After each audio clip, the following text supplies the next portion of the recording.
내년 말에 25년 12월 달에 호재 하나가 나타나는데 예산, 서산도, 뭐 용인, 반성, 당진, 아산, 천안 맞아. 10억짜리 땅을 갖고 있으면 죽을 때까지 300만 원씩 나오거든요. 정도 떨어져 있어도 충분히 한 100만 원대로 구할 수가 있거든요. 그러니까 10억짜리 땅이 지금 3억까지 되거든요. 궁금하네, 그 땅이 네. 어디 있지.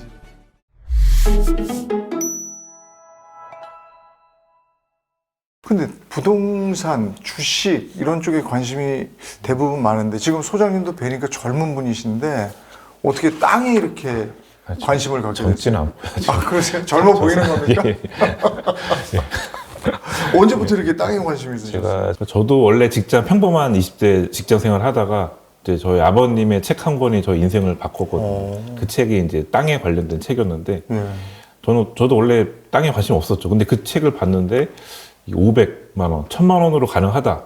그 얘기를 듣고 그게 이제 2배, 3배 불릴 수 있고 전 땅이 저와는 다른 세계인 줄 알았거든요. 매덕이 있어야 되는 줄 알았는데 1000만 원 가지고 가능하다니까 그렇게 해서 시작을 했습니다. 그러면 땅 투자에, 토지 투자에 관심을 보이는 분들은 어떻습니까? 어떤 분들입니까? 조금 이제 토지를 관심 있게 된 분들은 주변에 아마 토지를 하시는 분, 저처럼 이제 하는 분이 이제 권유를 하거나 아니면 좀 안 좋은 경우인데 보통 기획부동산 네. 통해서 처음 이제 땅의 세계를 알게 되죠. 근데 그런 분들은 대부분 이제 그 투자금을 잃게 될 수밖에 없고, 그러니까 번지수를 잘 찾아가셔야 되는데 그런 기획부동산 찾아가면 사실 거의 이거는 돈을 잃는다고 보셔야 되죠. 그러면 그 어느 정도 내가 뭐 어느 정도 돈이 있어야 투자를 할 수 있는가 이게 또 궁금하실 거란 말이에요. 저는 경매를 통해서 하라고 말씀드리거든요. 저도 처음에 경매를 통해서 시작했고요. 왜냐면 사실 일반 매물은 대출이 잘 안 나오거든요. 예를 들면 3천만 원짜리 좋은 땅이 있다. 그 일반 매물은 사실 너무 소액은 대출이 거의 안 나올 수도 있어요. 그러니까 1억짜리 땅엔 돼야 한 절반 정도 나오는데 근데 경매를 통해서 사시면 1억짜리도 자기 돈 1000만 원, 2000만 원만 있으면 되거든요. 아, 그래요? 대출이 엄청 많이 나와요. 그러면 경매를 한번 경험해 보지도 못하고 나는 경매 모르겠는데 하는 분들은 또 뭐 어떻게 사야 돼? 요즘에 뭐 책도 경매책도 많이 나와 있고요. 사실 근데 대부분의 경매책은 아파트나 건물 위주로 네. 된 거고 토지 경매는 거의 다루질 않았거든요. 저도 예전에 한 7년 전에 책 한 권 쓴 게 있는데 이번에도 내년에 준비하는 책도 토지 경매책이에요. 그럼 책을 이제 공부하시거나 아니면 유튜브나 사실 경매 학원이 좀 아직 많이 있어요. 네. 예, 그런 학원을 좀 등록하셔가지고 바쁘신 분은 온라인으로 들으시거나 저는 개인적으로는 오프라인 가셔가지고 이런 자기만의 멘토가 한 명 있었으면 좋겠어요. 이렇게 물어볼 수 있는 사람이 있다는 게 주변에 되게 안정감이 들거든요. 그래서 그런 멘토 만드는 것도 그런 교육을 통해서 좀 알아갈 수 있기 때문에 저는 이런 학원 같은 거 좀 적극적으로 좀 공부하시는 거를 좀 추천을 드리겠습니다. 그럼 경매라는 게 있고 또 공매라는 게 네. 있던데요. 네네. 공매는 뭐예요? 사실 그 공매가 더 기회 시장이라고 그래요? 보거든요. 공매가? 사실 경매는 이제는 조금씩 이제 사람들이 알기 시작해가지고 학원도 많아지고 하는데 근데 공매를 가르치는 학원이 없거든요. 달라요? 시스템이 좀 다른 게 경매는 이제 법원을 가서 직접 입찰을 해야 되는데 공매 같은 경우는 이제 집에서 인터넷으로 입찰이 여기 가능합니다. 더 좋네. 네, 편안하게. 예. 그리고 그거 외 차이는 뭐예요? 이제 사실 경매는 이제 보통 은행권에서 이제 예를 들면 이자를 안 갚았을 때 나오는 게 보통 이제 경매고 공매는 이제 세금 문제 때문에 세금 체납했을 때 보통 이제 공매로 공공기관에서 네, 나오는 물건을 공매고 네, 그렇죠. 공매가 사람들이 잘 모르기 때문에 경매가 뭐 5대1, 10대1이라고 하면은 공매는 거의 뭐 많아 2, 3대1.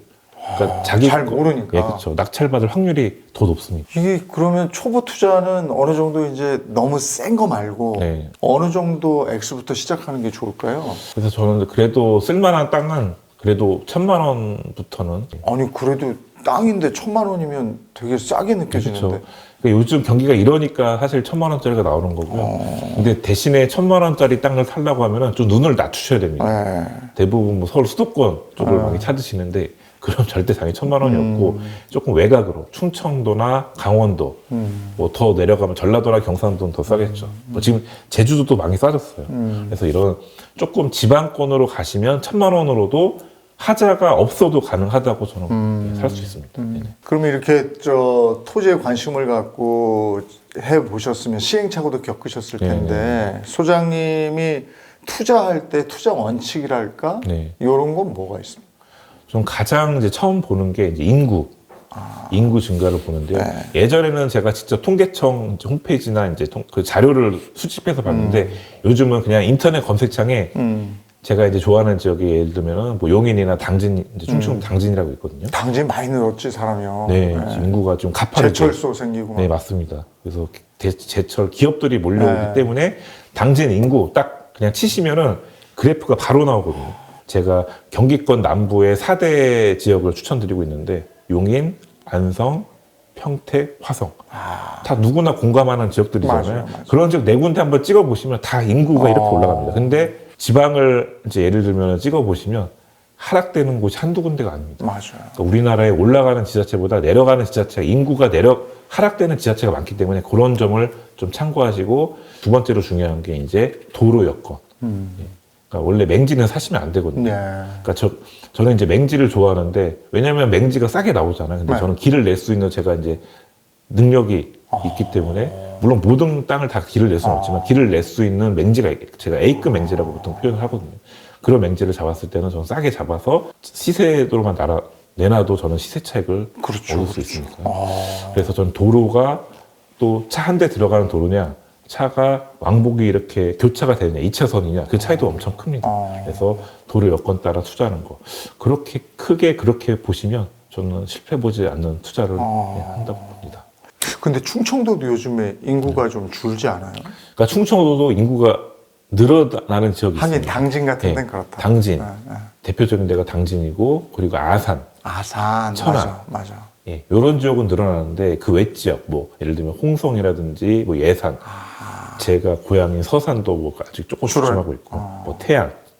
사실 대부분의 충청권이 내리막길을 갖고 있는데 그러니까 이런 충청권에서도 특히 이제 뭐 세종시 같은 경우도 세종 같은데 언젠가 저 국회가 내려가기라도 하면 네. 그때 이제 갑자기 확 오르죠. 예, 지금 사실 세종시에 안 좋은 뉴스가 좀 많이 나오고 있거든요. 아파트도 막 10억 그쳐 갔다가 지금 다시 5억으로 곤두밭을 쳤다. 많이 떨어졌어요. 상가 지금 완전 빈 상가 난리 났다. 저도 지금 안 좋은 뉴스만 접하고 있는데 저는 사실 이게 이제 한시적으로 생각하는 게 지금 내년 말에 2025년 12월 달에 좀 중요한 호재 하나가 나타나는데 세종시에 바로 그게 서울 세종간 고속도로가 내년 말에 뚫립니다. 그러니까 지금은 사실 서울에서 이제 세종시까지 가려고 하면은 1시간 반에서 막 거의 2시간 가까이 대전 가는 거나 마찬가지거든요. 교통편이 별로 안 좋잖아요. 한 방에 쭉 가는 고속도로가 없어요. 국도 타고 막 여기저기 갈아타고 해야 되는데 이 서울 세종간만 한 방에 간다고 하면은 지금 1시간 반 이상 2시간 걸릴 거리를 절반으로 줄일 수가 있습니다.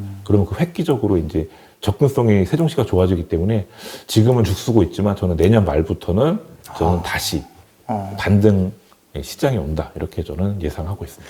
그러니까 교통 요지도 그러니까 아까 이제 그 직장의 근접성 때문에 뭐 공장이 들어오거나 산업단지가 들어오거나 이런데 땅이 오르잖아요. 네. 이제 서울까지 접근성을 보기 때문에 GTX라든지 네, KTX 네, 그렇죠. 이런 게 접근. 천안 같은 데는 금방이더라고요. 네, 그렇죠. 그러니까 그런 걸 보시는 거죠. 그렇죠. 이제 지금 얘기하신 전철역. 그래서 네. 한때 GTX A 노선 이제 동탄이라든지 파주 많이 떴잖아요.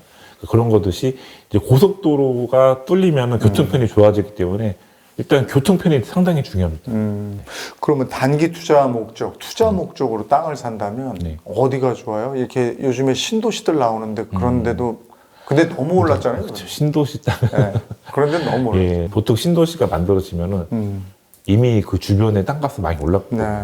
그래서 신도시가 이미 들어설 예정지는 누구나 다 알기 때문에 땅값이 싸진 않아요. 그렇죠. 그래도 주변에 너무 멀지 않고 반경 한 3km 정도 떨어진 곳에 신도시 예정지. 예를 들면 지금 신도시라기보다 이제 예를 들면 용인을 이제 제가 말씀드리면 용인의 원삼에 SK 하이닉스 예, 그런 대기 호재가 있잖아요. 거기서 3km 정도 1km 이내는 너무 비싸다 보니까 저는 1km 이내는 거의 평당 200까지 2, 300 이런 논이 2, 300까지 가거든요. 그래서 저는 3km 정도 떨어져 있어도 충분히 3km면 차로 뭐 10분 이내에 거리기 때문에 그 정도 떨어져 있으면 한 100만 원대로 구할 수가 있거든요. 저는 그래서 계란의 노른자보다 흰자 부분을 노려라. 그러니까 너무 중심부는 비싸기 때문에 좀 외곽으로 가도 충분히 가능성이 있고 그런데도 단기로 돌릴 수가 있다. 저는 생각을 하거든요.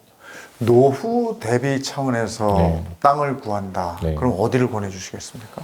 이제 농지연금 제도를 잘 활용하시면 좋을 것 같아요. 그래, 그거 농지연금. 들어봤어요. 예. 농지연금. 그러면- 주택연금처럼. 네, 그렇죠. 약간 주택연금은 다 아시잖아요. 주택을 담보로 매달 이제 나라에서 주는 건데 땅도 사실 땅을 주택연금처럼 농지연금 제도가 이제 생겼기 때문에 예를 들면 10억짜리 땅을 갖고 있으면 평생 죽을 때까지 300만 원씩 나오거든요. 근데 중요한 건 우리가 10억짜리를 제 돈 주고 10억을 사는 게 아니고 지금 경매로 10억짜리 감정가 10억짜리 땅이 지금 3억까지 내려왔습니다. 우리는 궁금하네, 그 땅이 네. 어딘지. 3억으로 평생 300을 벌 수 있다? 야. 이거 엄청난, 이런 사실 재테크가 없죠. 상가나 이런 거 저도 상가를 조금씩 하고 있지만 아무리 월세를 잘 받아도 이런 수익률은 안 나오고. 대신에 이제 하나 제약은 60세부터 이제 나라에서 연금을 주고. 맞아, 그 자격 조건이 있어요. 네, 자격 조건이. 네. 또 가장 이제 좀 초보자들이 어려워하는 게 네. 본인이 농업인이 돼야 되거든요. 예, 그냥 일반 도시민으로서 바로 농지연금 신청할 수는 없고요.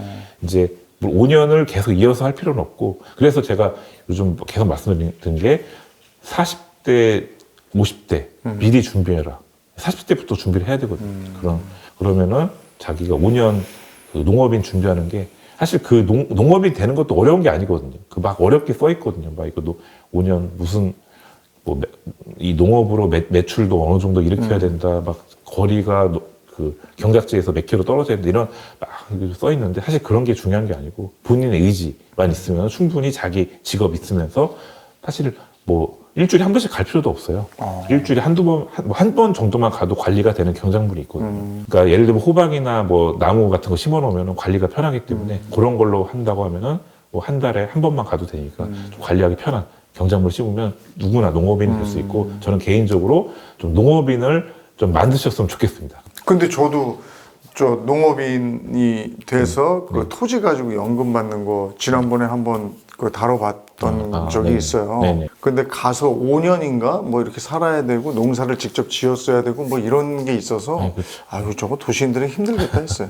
이제 살아야 되는 건 아니고요. 그러니까 자기가 서울에 살면서 예를 들면 너무 또 멀면 왔다 갔다 하기 힘드니까 서울에서 1시간 거리, 멀어야 1시간 반. 그러니까 1시간 반이 제가 이제 주로 투자는 당진이라든지 그쪽 아산 지역이고요. 1시간 거리는 용인이라든지 안성, 그리고 양평, 가평 정도. 네, 그런 데다 땅을 임대로 이제 해가지고 본인이 왔다 갔다 가끔씩. 주말 농장 네, 그렇죠. 주말 농장 경우 왔다 갔다. 그것도 매주 갈 필요 없습니다.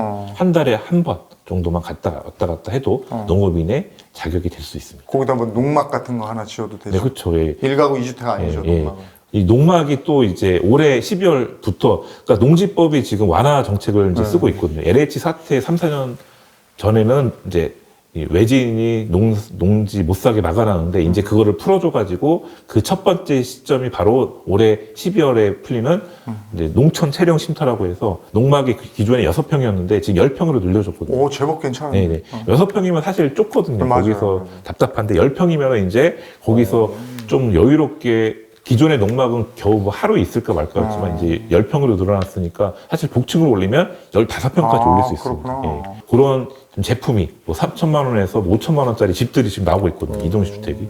그런 거 활용하시면 네 명은 가족이 편안하게 왔다 갔다 그러네. 그런 농촌 체령 쉼터로 활용할 수 있기 때문에 좀 점점 일단 추세는 농지가 조금씩 풀리고 있다. 이렇게 좀 보시면 될 것 같아요. 알겠습니다. 이게 흥미진진한데요. 전은규 소장님하고 토지 어떻게 투자를 하는지, 어떻게 이용을 하는지 이 부분에 대해서 오늘은 집중적으로 알아보고 있습니다.